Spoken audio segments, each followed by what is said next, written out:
समय की रेत पर कदमों के निशान यूँ बैठ के नहीं बनाए जा सकते।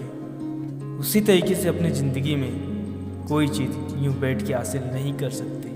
हमें अपने लक्ष्य के लिए उठना, भागना पड़ेगा, अपने काम को लगन से करना पड़ेगा।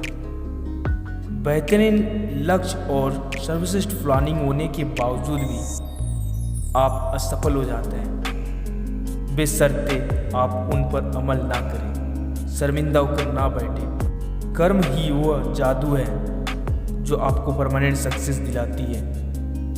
हम सब जानते हैं बिना मेहनत के हम सफल नहीं हो सकते, परंतु आश्चर्य की बात यह है इसके बावजूद भी हम मेहनत नहीं करते, काम को टालते रहते हैं, मूड ना होने का बहाना बनाते हैं, समय या संसाधन को तर्क देते हैं। यानी मेरे पास समय होता तो मैं कर लेता, मेरे पास गाड़ी होता तो मैं जा पाता, मेरे पास पैसा होता तो ये कर पाता।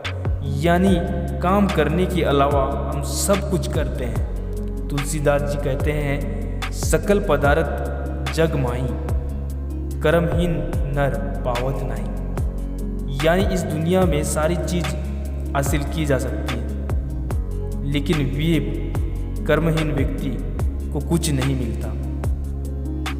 कोई काम करते समय अपने मन से सलाह न लें, यानी अपने मन के हिसाब से नहीं बल्कि अपने लक्ष्य और प्लानिंग के हिसाब से चले। काम से बहाना बनाने का मतलब हम स्वभाव से ही आलस्य हैं।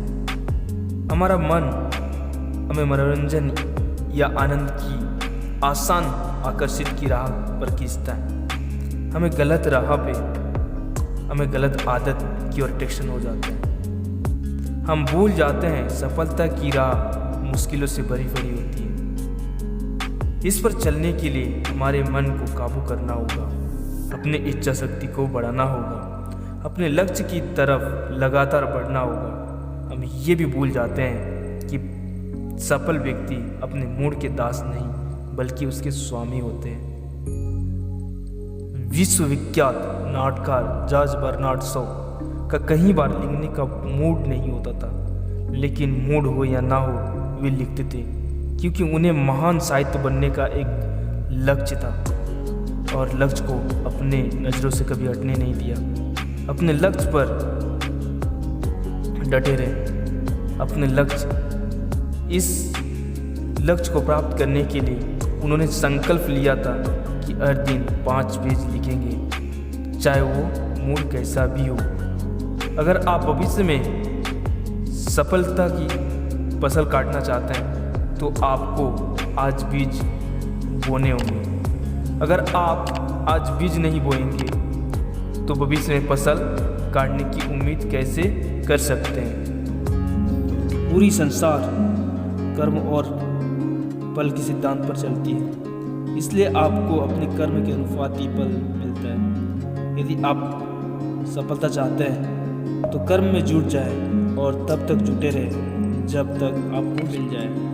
यदि आप अपने समय को सर्वश्रेष्ठ उपयोग करना सीख लेते हैं, मतलब यदि आप अपने समय का सर्वश्रेष्ठ उपयोग करना सीख लेते हैं तो आगे चलकर समय आपको पुरस्कार में वो वस्तु देगा जिससे आप प्रबलता से चाहते हैं। सम्मान, सफलता, सुख, दुख या जो भी आप चाहते हैं।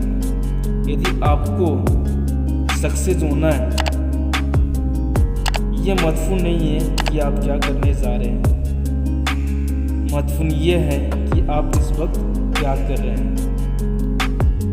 Thanks for watching by Somaru Baghel.